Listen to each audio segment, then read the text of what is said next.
एक बच्चे का डाउट आया था कि सर ये क्वेश्चन है, ठीक है, और क्या इसका आंसर होगा, इस क्वेश्चन का क्या आंसर होगा और कैसे ये सॉल्व होगा। तो फिर हमने ये डाउट लिया है, तो चलो देखते हैं बच्चों क्या डाउट है और कैसे ये सॉल्व होगा। अच्छा क्वेश्चन है, इट इज गुड क्वेश्चन। पढ़ते क्वेश्चन को। The ratio of torque carrying capacity of a solid shaft जिसका डायमीटर दे रखा d naught to that of ए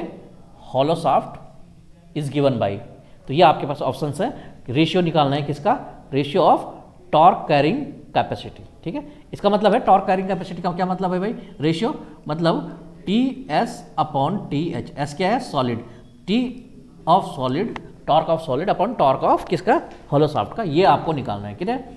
और यहाँ पे देखिए अल्फा की वैल्यू इसने क्या दे रखी है, D I upon D not, ठीक है। डी आई और डी नॉट क्या है, D I is inside diameter किसका, हॉलो शाफ्ट का, डी नॉट क्या है, outside diameter of hollow shaft, ठीक है। तो हॉलो शाफ्ट का इनसाइड डायमीटर आउटसाइड डायमीटर, उसका रेशियो क्या है, अल्फा। कई बार हम के भी लिखते हैं, तो आप अल्फा के कुछ भी लिख सकते हैं, दैट डिपेंड्स ऑन यू, ठीक है। और यहाँ पे इंपॉर्टेंट बात है कि सॉलिड शाफ्ट का जो डायमीटर है वो क्या है, डी नॉट, मतलब सॉलिड शाफ्ट का डायमीटर हॉलो शाफ्ट के आउटसाइड डायमीटर के बराबर है, ठीक है। तो इतनी सी चीज़ें हैं जो हमारे पास हैं। तो कैसे सॉल्व होगा बच्चों, देखते हैं। यहाँ पे एक इंपॉर्टेंट बात है, इंपॉर्टेंट बात जो है जिसके दम पे हम क्वेश्चन को सॉल्व करेंगे या जिसके दम पे क्वेश्चन ये सॉल्व हो सकता है, तो वो है कि शाफ्ट मटेरियल आर सेम। भाई बोथ दोनों शाफ्ट का मटेरियल क्या है, सेम है। इसका मतलब है अगर मटेरियल सेम है तो इसका मतलब दोनों की क्या है, स्ट्रेंथ, मटेरियल जो है, मटेरियल पे कौन सी प्रॉपर्टी डिपेंड करती है, स्ट्रेंथ डिपेंड करती है। इसका मतलब है कि और यहाँ पे क्या है, क्योंकि शाफ्ट अंडर टॉर्सन है और अगर अंडर टॉर्सन है तो क्या है, शियर स्ट्रेस आएगी, और शियर स्ट्रेस की जो मैक्सिमम वैल्यू होती है उसको बोलते हैं शियर स्ट्रेंथ, ठीक है। तो टाउ मैक्स किसके लिए, सॉलिड के लिए, टाउ मैक्स हॉलो के लिए, दोनों के लिए बराबर होगी टाउ मैक्स की वैल्यू, क्योंकि ये क्या है, टाउ मैक्स जो है, tau is different, tau max is different. How, because tau is shear stress, ठीक है, वो लोड पे डिपेंड करेगा। लेकिन टाउ की जो मैक्सिमम वैल्यू होती है बेटा, वो स्ट्रेंथ होती है कि मैक्सिमम कितना वो बियर कर सके, ठीक है, दैट इज स्ट्रेंथ और दैट इज मटेरियल प्रॉपर्टी। अगर मटेरियल सेम है तो प्रॉपर्टी भी सेम होगी, तो टाउ मैक्स सॉलिड और हॉलो के लिए सेम होने वाला है। बस इसी के दम पे हम ये क्वेश्चन सॉल्व करेंगे, क्लियर है। यही है की पॉइंट जिसके दम पे क्वेश्चन सॉल्व होगा। तो चलिए देखते हैं कैसे क्वेश्चन सॉल्व होगा, लेट्स सी। सबसे पहले हम बात करते हैं टॉर्सन इक्वेशन की, ठीक है। टॉर्सन इक्वेशन की अगर हम बात करें, हम उतनी ही देखेंगे टॉर्सन इक्वेशन को जितना इस हमारे पास अभी काम आने वाला है। तो हमारे पास T upon J is equal to tau upon R आती है टॉर्सन इक्वेशन। इसको मैं क्या लिख सकता हूँ, tau max upon capital R लिख सकता हूँ, क्योंकि आर, भाई आर रेडियस पे टाउ आपका शेयर स्ट्रेस है, ठीक है। लेकिन आर की मैक्सिमम वैल्यू क्या है, कैपिटल आर, तो कैपिटल आर पे क्या है, टाउ की मैक्सिमम वैल्यू, आर के मैक्सिमम वैल्यू पे टाउ की मैक्सिमम वैल्यू, क्लियर है। तो ये यहाँ से क्या बन गया हमारे पास कि T upon J is equal to tau max upon R बन गया। यहां से हम क्या निकाल सकते हैं बेटा, टाउ मैक्स निकाल सकते हैं। टाउ मैक्स क्या आ जाएगा आपका, टी इंटू आर अपॉन जे, ये आपका फॉर्मूला है जिससे हम इसको सॉल्व करने वाले हैं, क्लियर। तो चलिए सॉल्व करते हैं, कैसे कैसे होगा देखते हैं, let's see. The battle has begin. यहां से सबसे पहले हम लिखेंगे सॉलिड के लिए,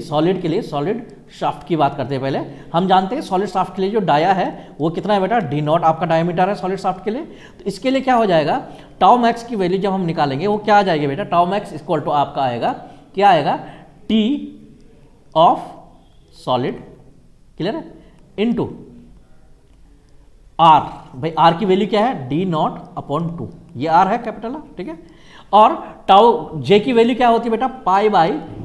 32, डी की पावर 4, तो डी क्या है यहाँ पे, डी नॉट की पावर आपकी क्या आ जाएगी, 4 आ जाएगी। ये हो गई इक्वेशन 1, इसको मैंने बोल दिया, this is the tau max for solid shaft. S का मतलब है सॉलिड शाफ्ट, क्लियर है। चलिए अब देखते हैं हॉलो शाफ्ट के लिए।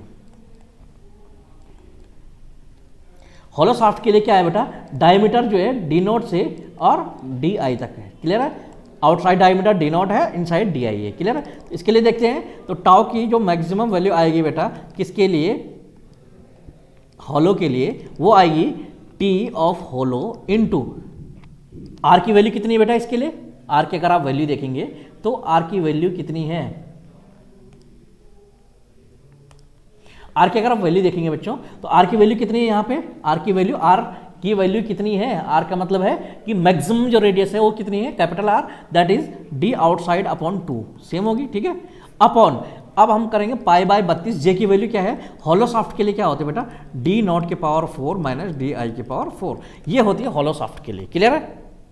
यहां तक क्लियर होगी सारी चीजें, दिस इज इक्वेशन 2। अब हम जानते हैं यहां पे हमने क्या देखा था कि सेम मटेरियल का है तो टाउ मैक्स क्या है, दोनों के लिए बराबर होंगे, ठीक है, तो लिखते हैं इस बात को भी,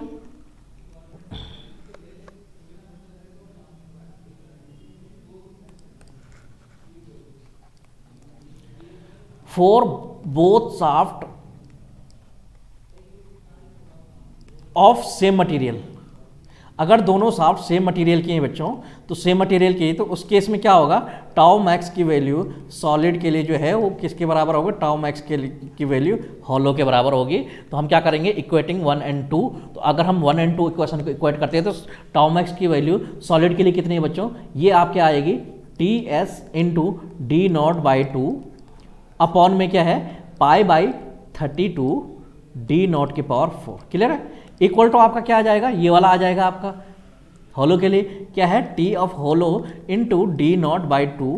अपॉन में क्या आ जाएगा बेटा, पाई बाई 32 डी नॉट के पावर 4 माइनस डी आई के पावर 4, क्लियर है, बस कुछ नहीं बेटा, काटा पीटी करनी है जो हम हमेशा से करते आए हैं।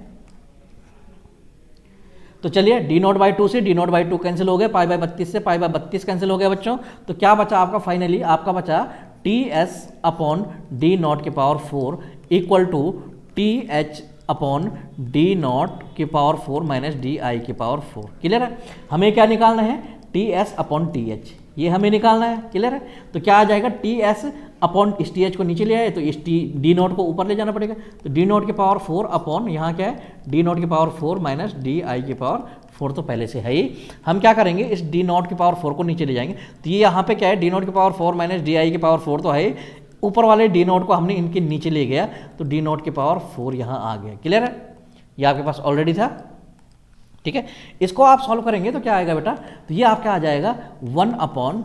इसके अगर हम बात करेंगे तो ये डी नॉट के पावर 4 अपॉन डी नॉट के पावर 4 आएगा माइनस डी आई के पावर 4 अपॉन डी आई के पावर डी नॉट के पावर 4, ठीक है, ये क्या हो जाएगा आपका 1 अपॉन, आपका आ जाएगा ये 1 आ जाएगा minus D I upon D not क्या है बेटा, अल्फा है, अल्फा के पावर 4 आ जाएगा, क्योंकि D I upon D not आपके पास गिवन है, डी आई अपॉन यहाँ पे देख सकते हैं आप कि D I upon D not की वैल्यू अल्फा है, हम के भी रखते हैं कई बार, ठीक है, तो इन्होंने क्वेश्चन में अल्फा दिया है तो हम अल्फा ही रखेंगे, तो यहाँ से हमें मिल गया बेटा T S upon T H equal to हमारे पास मिल गया 1 अपॉन 1 माइनस अल्फा के पावर 4, और इसको हम क्या लिख सकते हैं बच्चों, 1 माइनस अल्फा के पावर 4 का इनवर्स इसको लिख सकते हैं, क्लियर है, तो इसका मतलब है हमारे पास क्या आ गया, फाइनली हमारे पास क्या आ गया बच्चों, फाइनली हमारे पास आ गया कि T S upon T H equal to 1 minus alpha की पावर 4 और की whole power -1, this will be our expression, it means torque carrying capacity, ratio of torque carrying capacity of solid to hollow shaft is 1 minus alpha की power 4 का inverse, clear है, तो ये आपका answer आ जाएगा, कुछ नहीं है, बस टी इसको इक्वेट करना है, टाउ मैक्स को दोनों के लिए बराबर कर देना है, क्लियर है, तो आपका आ जाएगा बेटा, ये आपका आंसर आ जाएगा 1 माइनस अल्फा की पावर 4 की पावर -1, क्लियर है, इनवर्स, ठीक है, तो ये आपका क्या आ जाएगा, आंसर आ जाएगा। अच्छा क्वेश्चन था और आप इसको डायरेक्टली याद कर सकते हैं, कोई इश्यू नहीं है, क्लियर है, चलिए